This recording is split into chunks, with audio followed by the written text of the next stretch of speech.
नमस्कार बच्चों, आज हम पढ़ेंगे भारत का भौतिक विभाजन। भारत को कितने भौतिक स्वरूपों में विभाजित किया गया है। ये टॉपिक हमारे UPSC, UGC NET, H TET, C TET सभी में उपयोगी है। साथ साथ में हम एच टेट, सी टेट में आए हुए क्वेश्चन भी प्रैक्टिस करेंगे। चलो शुरू करते हैं।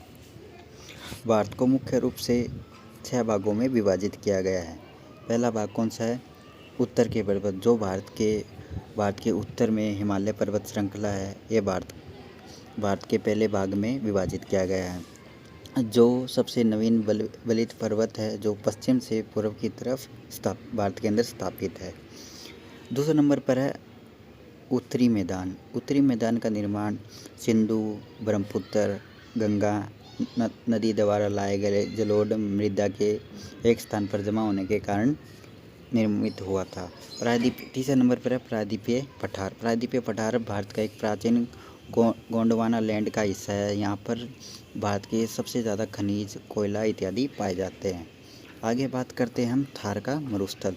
थार का मरुस्थल अरावली पर्वत श्रृंखला के पश्चिम की तरफ है। यह हम कहें जो भारत के पश्चिम की तरफ है। यह क्षेत्र बहुत ज़्यादा शुष्क है। यहाँ पर 15 सेंटीमीटर से कम वर्षा होती है। 5वें नंबर पर है तटीय मैदान। भारत के अंदर 2 मुख्य रूप से तटीय मैदान पाए जाते हैं, एक पूर्वी तटीय मैदान, एक पश्चिमी तटीय मैदान। 6ठे नंबर पर है द्वीप समूह। भारत के अंदर मुख्य रूप से 2 द्वीप समूह पाए जाते हैं। लक्षद्वीप, जो प्रवाल भित्तियों के द्वारा निर्मित है, और दूसरा है अंडमान निकोबार द्वीप समूह। यहाँ पर भारत का एकमात्र ज्वालामुखी पाया जाता है। अब हम इन सभी को एक एक कर पढ़ते हैं। सबसे पहले हम पढ़ते हैं कि हिमालय की उत्पत्ति किस प्रकार हुई थी। हिमालय की उत्पत्ति इंडो ऑस्ट्रेलियन प्लेट और यूरेशियन प्लेट के टकराव के कारण हुई थी। सबसे पहले एक सबसे बड़ा महाद्वीप पाया जाता था, जिसका नाम था पेंजिया।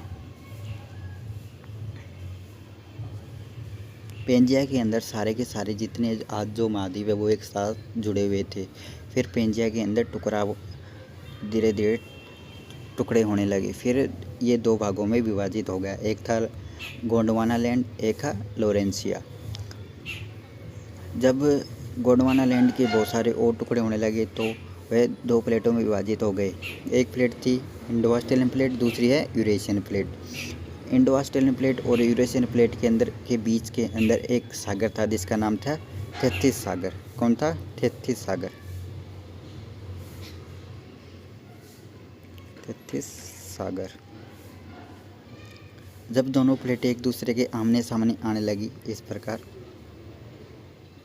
तो बीच के अंदर जो गंगा, ब्रह्मपुत्र और सिंधु नदी द्वारा लाया गया जलोढ़ उस सागर के अंदर जमा थे। जब दोनों प्लेट एक दूसरे के आमने सामने आने लगी तो बीच के जो जलोढ़ मृदा थी वो एक बलन के रूप के अंदर इस प्रकार निर्मित हो गई, और उस जलोढ़ के द्वारा हिमालय पर्वत श्रृंखला का निर्माण हुआ है। ये विश्व की सबसे नवीनतम बलित पर्वत माना जाता है, जिसकी चौड़ाई 2400 किलोमीटर है। पश्चिम से पूर्व की तरफ एक चाप के अनुसार इसका निर्माण हुआ है। अब बात करते हैं आगे। हिमालय की समांतर श्रेणियाँ मुख्य रूप से 3 श्रेणियों में विभाजित किया गया है। पहली कौन है? महान हिमालय। महान हिमालय 6000 मीटर से ऊंची चोटियाँ इधर पाई जाती है, जो 120 किलोमीटर से लेकर 190 किलोमीटर के क्षेत्र में फैली हुई है। यहाँ पर सबसे ऊंची चोटियाँ पाई जाती है, जैसे अपने माउंट एवरेस्ट, कंचनजंगा, K2। यहाँ पर 12 साल हमेशा बर्फ़ जमी रहती है, क्योंकि ये 6000 मीटर की ऊंचाई पर होने के कारण इधर सूर्य की किरणें नहीं पहुँच पाती इतनी। अब बात करते हैं हम लघु हिमालय की। लघु हिमालय जो 3700 मीटर से लेकर 4500 मीटर तक की ऊंचाई पर पाया जाता है, जो 80 किलोमीटर तक फैला हुआ है। भारत के अंदर जितने भी फेमस पर्यटन स्थल है वो इसी श्रेणी के अंदर पाए जाते हैं। पीर पंजाल सबसे लंबी श्रेणी, धौलाधर श्रेणी, शिमला, मनाली, कुल्लू, नैनीताल, जितने भी प्रसिद्ध पर्यटन स्थल है वो इधर ही पाए जाते हैं। दूसरे पर है वृहत हिमालय या शिवालिक, जो हरियाणा और पंजाब के उत्तर के अंदर स्थित है। शिवालिक की पर्वत जो 900 मीटर से लेके 1100 मीटर तक पाई जाती है, जो 10 किलोमीटर से लेके 50 किलोमीटर पश्चिम से पूर्व की तरफ फैली हुई है। ये सबसे दक्षिण में है और सबसे नवीनतम है। यहाँ पर दून और द्वार का मतलब है आने का स्थान या दरवाजे। यहाँ पर जैसे देहरादून, हरिद्वार, पाटलिपुत्र गाड़ियाँ पाई जाती है। चलो अब बात करते हैं हिमालय हिमालय को नदी के आधार पर वर्गीकृत किया गया है। किसके द्वारा किया गया? सीडी ब्रुआड के द्वारा। यह मुख्य रूप से 4 भागों में वर्गीकृत किया गया है। सबसे पहले कौन सा है? पंजाब हिमालय। पंजाब हिमालय सिंधु और सतलुज नदी के बीच के अंदर जो क्षेत्र है उसे पंजाब हिमालय कहा जाता है। ये 560 किलोमीटर के क्षेत्र में फैला हुआ है। कौन से राज्य में? कश्मीर और हिमाचल प्रदेश के क्षेत्र को माना जाता है पंजाब हिमालय। दूसरा है कुमाऊं हिमालय। कुमाऊं हिमालय सतलुज नदी और काली नदी के बीच का जो क्षेत्र है 320 किलोमीटर का, उसे कुमाऊं हिमालय कहा जाता है। यहाँ पर क्या क्या चीज स्थित है?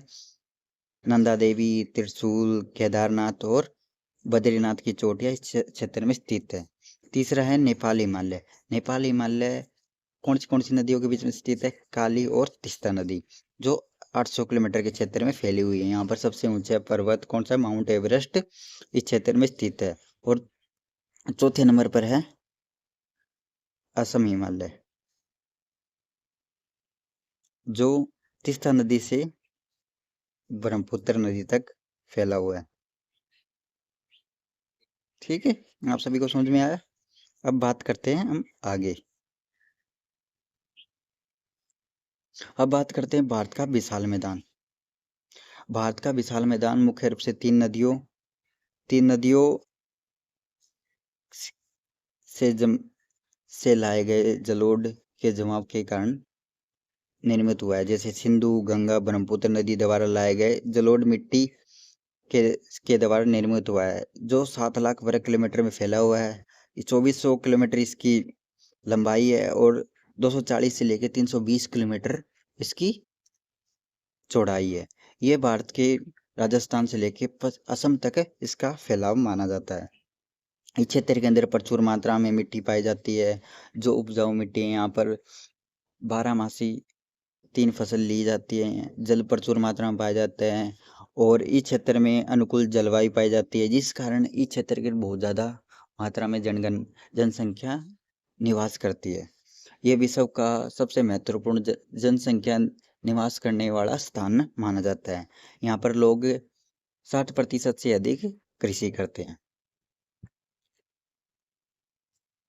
अब बात करते हैं कि मैदान को कुछ भागों में वर्गीकृत किया गया है। सबसे पहले है बाबर। बाबर का मैदान 8 से 16 किलोमीटर चौड़ा कंकड़ पत्थर की फेटी पाई जाती है। जब नदियाँ पर्वत से नीचे की तरफ उतरती है मैदान की तरफ, तो अपने साथ कंकड़ पत्थर, मोटे मोटे पत्थर, बजरी साथ में लेके आती है। तो जहाँ पर वो साथ लेकर के जिस स्थान पर वो जमा करती है उसे क्या कहते हैं? बाबर कहते हैं। ये क्षेत्र कृषि योग्य नहीं माना जाता। दूसरा है बांगर। नहीं, पहले तराई पढ़ते हैं। तराई तराई वह क्षेत्र होता है जब नदियां फिर से उन कंकड़ पत्थरों से आगे निकल कर फिर से धरातल के ऊपर उत्पन्न होती है और वो क्षेत्र दलदला बना देती है और यहाँ नदियां विलुप्त होकर फिर से उत्पन्न होती है। यहाँ पर बहुत सारे वन पाए जाते हैं, वन्य जीव अभयारण्य पाए जाते हैं। फिर बात करते हैं बांगर। बांगर वह होते हैं जहाँ पर पुरानी जलोढ़ मृदा पाई जाती है, जहाँ पर हर साल बाढ़ का पानी नहीं पहुंच पाता और वह मृदा पुरानी होती है, उसे भांगर कहा जाता है। खादर। खादर वह मृदा होती है जहाँ पर हर साल नया बाढ़ का पानी आ जाता है, हर साल बाढ़ आ जाती है, अपने साथ नई मिट्टी को लाती है, पुरानी मिट्टी को बहा ले जाती है। आप सभी को याद करने का तरीका बताता हूँ। बाबर वो होता है, जैसे हमारी भाषा देसी भाषा में बोलते हैं बाठा। बाठे का मतलब होता है बड़े बड़े पत्थर होते हैं, जो अपने साथ बड़े बड़े पत्थर लेके आते हैं, उसे क्या कहते हैं? बाबर। तराई का मतलब जब अपने खेतों के अंदर पानी लगाते हैं तो उसे कहते हैं तराई। तो वह क्षेत्र एकदम दलदला सा हो जाता है, तो उसे हम तराई की तरह याद कर सकते हैं। बांगर मतलब पुराना क्षेत्र। और खादर का अर्थ लगा सकते हैं हम खाद से। जब खाद के अंदर बहुत सारा पोषण होता है, वो नई मृदा होती है और वो मिट्टी की उर्वरकता को बढ़ा देती है। ठीक है, आप सभी को समझ में आया? अब बात करते हैं प्रायद्वीपीय पठार। प्रायद्वीपीय पठार भारत के दक्षिण के अंदर एक त्रिभुजाकार का ऐसा क्षेत्र, यह क्षेत्र सारा पठार पाया जाता है। ये पुराना पुराना गोंडवाना लैंड का एक भूमि का हिस्सा माना जाता है। इस क्षेत्र के अंदर प्रचुर मात्रा में खनिज पाए जाते हैं। इसे मुख्य रूप से दो भागों में बांटा जाता है। मध्य उच्च भूमि, जिसके अंदर मालवा का पठार, बुंदेलखंड का पठार, बघेलखंड का पठार और छोटा नागपुर का पठार पाया जाता है। दूसरा नंबर कौन है? दक्कन का पठार। ये वाला इस जितना भी हिस्सा है ये कौन सा है? दक्कन का पठार। ये ऊपर वाला हिस्सा कौन सा है? मध्य उच्च भूमि। इसी में दक्षिण का त्रिभुजाकार देखो, ये दक्षिण का जितना त्रिभुजाकार है ये कौन सा है? दक्कन का पठार। यहाँ पर काली मिट्टी बहुत ज्यादा फेमस है। प्रायद्वीप पठार में काली मिट्टी सबसे ज्यादा पाई जाती है। यहाँ पर कपास की खेती सबसे ज्यादा होती है। और जब इस मिट्टी को पानी नहीं मिलता तो इसमें दरार पड़ जाती है। जब इसमें पानी की मात्रा अधिक हो जाती है तो ये दलदली बन जाती है। ओके। यहाँ पर सबसे ज्यादा मात्रा में कोयला, खनिज, सोना, चांदी इत्यादि पाए जाते हैं। सबसे ज्यादा छोटा नागपुर के पठार के अंदर पाए जाते हैं। अब बात करते हैं आगे, पश्चिमी घाट और पूर्वी घाट, या पश्चिमी मैदान या पूर्वी मैदान। भारत के अंदर मुख्य रूप से दो मैदान पाए जाते हैं जो तट के तरफ है। पश्चिमी घाट में कुछ दर्रे पाए जाते हैं जैसे थाल घाट, बोर घाट और फाल घाट। ठीक है। यहाँ लेकिन पूर्वी घाट कटा फटा है क्योंकि मान नदियों के द्वारा ये अपरदन के कारण इस क्षेत्र को काट दिया गया है, तो ये कटा फटा क्षेत्र माना जाता है। यहाँ पर कौन सी नदियां हैं? महानदी, गोदावरी, कृष्णा, कावेरी इत्यादि क्षेत्र को काटने में इनकी मुख्य भूमिका पाई जाती है। इस क्षेत्र की ऊंचाई कितनी है? 900 मीटर से लेके 1600 मीटर तक पाई जाती है, परंतु इनकी ऊंचाई, पूर्वी घाट की ऊंचाई कम पाई जाती है जो 600 मीटर तक पाई जाती है। यहाँ की सबसे ऊंची चोटी कौन सी है? अन्नाईमुड़ी 2695 मीटर। ये क्वेश्चन बहुत इंपॉर्टेंट है, ये हर बार पेपर में आता है। अब है पूर्वी घाट की जिदगाडा, जो आंध्र प्रदेश में पाई जाती है, जो 1690 मीटर पाई जाती है। दूसरी कौन सी है? महेंद्रगिरी, जो 1501 मीटर इसकी ऊंचाई है। पश्चिमी घाट में पूरे वर्ष वर्षा होती है, तो ये पर्वतीय वर्षा इस क्षेत्र के अंदर सर्वाधिक होती है। परंतु पूर्वी घाट के अंदर वर्षा कम होती है। जब लौटता हुआ मानसून आता है सर्दियों के समय तो इस क्षेत्र के अंदर वर्षा करता है, खासकर तमिलनाडु के अंदर और आंध्र प्रदेश के अंदर। ठीक है। अब आपको यहाँ पर मुख्य तीन दर्रों के नाम आपके सामने आए हैं। आप इन तीन दर्रों के नाम को याद करने के लिए मैं आपको एक अच्छी सी ट्रिक बताता हूँ। जैसे थाली में भोजन परोसो, थ से थालघाट, जो मुंबई से नाग नागपुर तक है। दूसरा कौन सा है? भोरघाट, जो मुंबई से पुणे तक है। पर ये है परोसो से पालघाट। ठीक है, आप सभी को समझ में आया? थाली से थालघाट, भोजन से भोरघाट और परोसो से पालघाट। ओके, ये उत्तर से लेके दक्षिण की तरफ है। अब बात करते हैं मरुस्थल की। मरुस्थल भारत के पश्चिम की तरफ स्थित है, जो अरावली पर्वत के पश्चिम की तरफ पाया जाता है। अरावली पर्वत श्रृंखला मरुस्थल और हरियाली के क्षेत्र के बीच के अंदर एक बॉर्डर का कार्य करती है। यहाँ की सबसे लंबी नदी कौन सी है? लूनी नदी। यहाँ पर 15 सेंटीमीटर से कम वर्षा होती है। ठीक है। यहाँ पर बड़े बड़े बालू के टीले पाए जाते हैं। दूसरी तरफ बात करते हैं द्वीप समूह। भारत के अंदर मुख्य रूप से दो द्वीप समूह पाए जाते हैं जो बंगाल की खाड़ी के अंदर स्थित है। यहाँ पर ठीक है। और यहाँ पर भारत का एकमात्र सक्रिय ज्वालामुखी पाया जाता है जिसका नाम है बेरन द्वीप। यहाँ पर हर समय कुछ ना कुछ नीचे से निकलता रहता है। दूसरा है लक्षद्वीप, जो अरब महासागर में स्थित है, जो यहाँ पर स्थित है लक्षद्वीप। ये किसके द्वारा निर्मित है? प्रवाल वीथियों के द्वारा निर्मित है। ओके। अब कुछ प्रश्न करते हैं जो हमारे आए हुए थे हमारे पेपर के अंदर। सबसे पहला प्रश्न है, प्लेट विवर्तनी के अनुसार हिमालय की उत्पत्ति किन दो प्लेटों के टकराव के कारण हुई थी? मैंने आपको अभी अभी बताया था। कौन सी प्लेट है? इंडो ऑस्ट्रेलियन प्लेट और यूरेशियन प्लेट। यहाँ पर यूरेशियन प्लेट है और नीचे इंडो ऑस्ट्रेलियन प्लेट है। ठीक है। अब बात करते हैं मैदान के उस भाग को क्या कहते हैं जहाँ पर नदियाँ कंकड़ पत्थर के जमाव के कारण भूमिगत हो जाती है? मैंने अभी अभी बताया था भाठा से आपको याद करना है, तो भाठा का मतलब बड़े बड़े पत्थर, तो याद क्या हो गए, बाबर। यहाँ पर नदी अपने साथ लेके आते हैं, जो 8 से 16 किलोमीटर की लंबी एक पट्टी पाई जाती है। ओके। अब बात करें दक्षिण भारत की सबसे ऊंची पर्वत चोटी कौन सी है, मैंने अभी अभी आपको बताया था, अन्नाई मुड़ी, जिसकी ऊंचाई कितनी है, 2695 मीटर पाई जाती है। ओके। अंडमान द्वीप समूह और निकोबार द्वीप समूह को अलग करने वाली रेखा कौन सी है, जैसे ये अंडमान द्वीप समूह, ये निकोबार, इन दोनों के बीच के अंदर एक रेखा जाती है, उसे क्या कहते हैं, 10 डिग्री चैनल।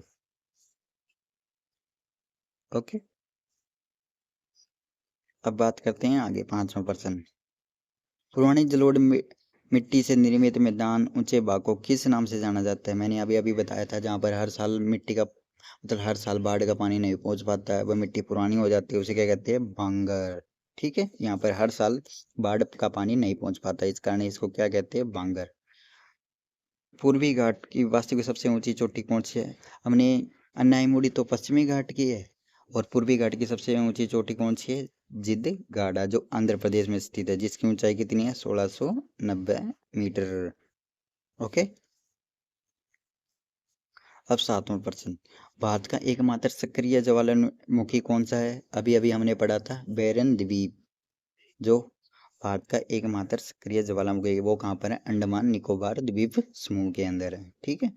पारादीपीय भारत के पश्चिमी घाट को किस अन्य नाम से जाना जाता है, पारादीपीय पठार के पश्चिमी घाट को मुख्य रूप से सादरी नाम से जाना जाता है, जो कहाँ कहाँ पर स्थित है, महाराष्ट्र से लेकर कर्नाटक, महाराष्ट्र और कर्नाटक के बीच के अंदर जो क्षेत्र है उसे क्या कहते हैं, सादरी। सादरी। ओके। अरब सागर में लक्षद्वीप समूह का निर्माण किस चीजों से हुआ है, बताओ, मैंने अभी अभी बताया था, वो कौन है, परवाल बीतिया, कोरल रीफ्स।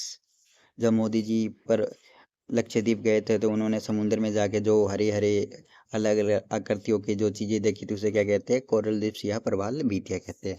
भारत की प्राचीनतम पर्वत श्रृंखला अरावली और विंध्यन पर्वत श्रृंखला कौन सा पठार में है, जैसे ये होगी अरावली, ये विंध्यन, ये बीच का भाग जो पठार है उसे क्या कहते हैं, मालवा का पठार। मालवा का पठार राजस्थान और मध्य प्रदेश के बीच में पाया जाता है। ओके, आप सभी को समझ में आया। कोई भी क्वेश्चन में डाउट हो या किसी चीज़ का डाउट हो तो आप मुझे बताइए, और अपनी तैयारी को अच्छे प्रकार कीजिए। All the best.